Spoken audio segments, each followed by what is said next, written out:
Hello and welcome again to RC Model Reviews Not So Weekly News on YouTube. And today is a very short bulletin because I'm busy trying to make lots of new videos on stuff that you really want to see rather than just this talking head.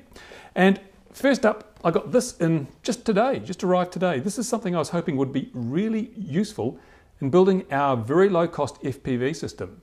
It is a wireless video camera, but that's it. It's just a camera with the wire out the top. And I've used these before. Several years ago, I had one on 2.4 gigahertz, and it was actually pretty good. I got about 250 meters of range out of it, which is more than enough for bareback FPV. Of course, 2.4 is no good these days because we're running 2.4 on our radio gear, and there's too much of a conflict. You just get a lot of noise from your RC gear on the video signal. So I got one on 900 megahertz. And I thought, well, maybe you can get more range out of 900 megahertz. But unfortunately, I've just tried it out, and in its current configuration, it's not much good. I'm getting about 50 meters of range. It's good for nothing.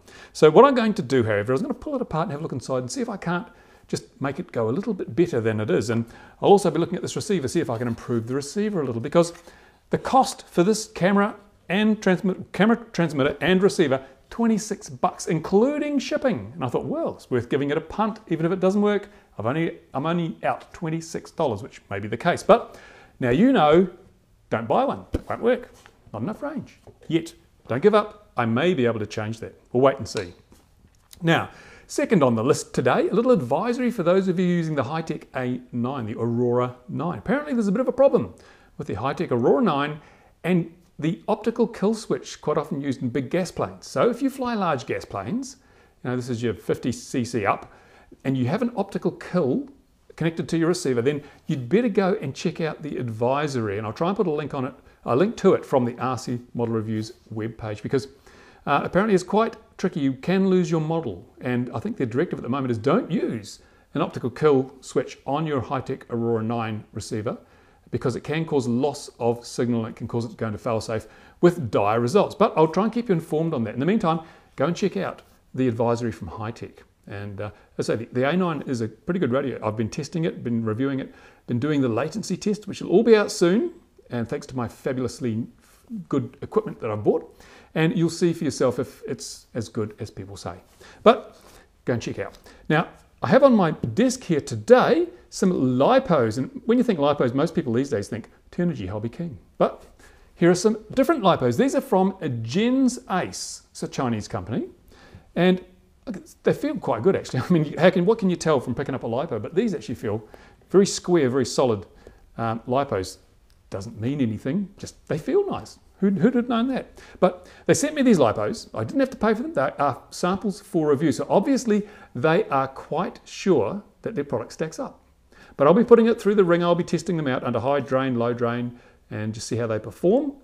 And I'll also be using these because they sent them to me free. I'll give them a little bit of a plug because I'm going to be doing a series very shortly on electric power. Now, a lot of people fly electrics, but they don't really understand all those little details that seem to go along with electric. KV ratings, which is the best prop size for a particular model, what size ESC do you need, what's this thing about timing on ESCs, do I need a BEC or a UBEC, all that sort of stuff. How many Cs do my batteries have to be?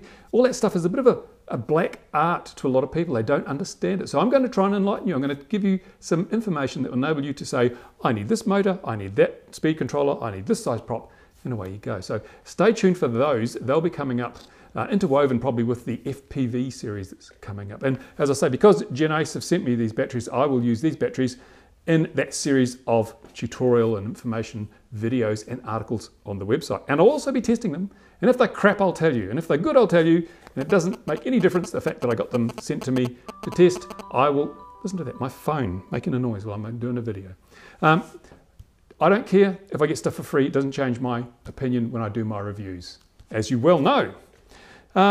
What else have I got on my list? Well, that's probably about it for today. Very short video today because I've really got to get on and do all these other videos, this FPV stuff and these electric tutorials and a whole heap of other stuff, servo tests, which I'm halfway through. So thank you for watching. If you're not subscribed, then subscribe, blah, blah, blah, usual stuff, you know. If you feel like making a donation, then do it. Go to the RCModelReviews.com website and click on the donate button and send me a couple of bucks, and then I can buy more stuff like this, which may turn out to be crap, but it means you won't have to waste your money doing the same thing. Thank you for watching. I will see you again next time on RC Model Reviews.